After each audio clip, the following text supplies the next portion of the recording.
歡迎收聽線上兒童廣播節目《懶瞓豬講故事》。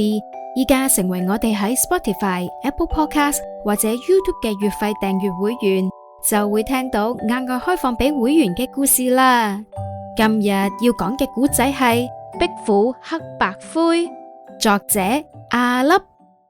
喺一間書房入面住咗3隻壁虎，分別叫阿黑、阿白、阿灰。書房裏面有一盞吊燈，壁虎阿黑對住呢盞吊燈話：呢盞吊燈係屬於我噶。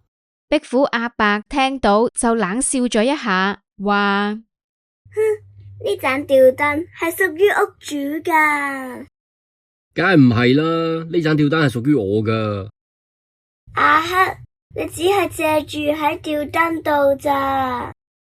我已經住咗喺吊燈3年，燈罩下面最暖、最暗、最安靜嘅地方，早有我嘅氣味，劃為我嘅領地啦。咁都唔可以話係屬於你噶。我連吊燈嘅灰塵、燈泡發熱嘅規律，我都一清二楚，所以我先係吊燈嘅真正主人啊！書房另一隻壁虎阿灰都出聲講：哎呀，屋主又唔會每日望住個吊燈，留意吊燈。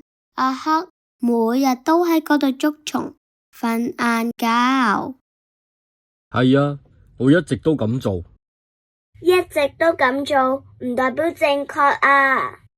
都冇人有意見，屋主都冇意見，咁呢個地方就係屬於阿黑噶啦。小朋友，如果想聽埋落去，就加入成為懶瞓豬講故事嘅月費會員計劃，你哋將會額外聽到只開放俾 Podcast 會員嘅兒童故事，故事涵蓋各種主題噶。記得得閒就聽懶瞓豬講故事啦。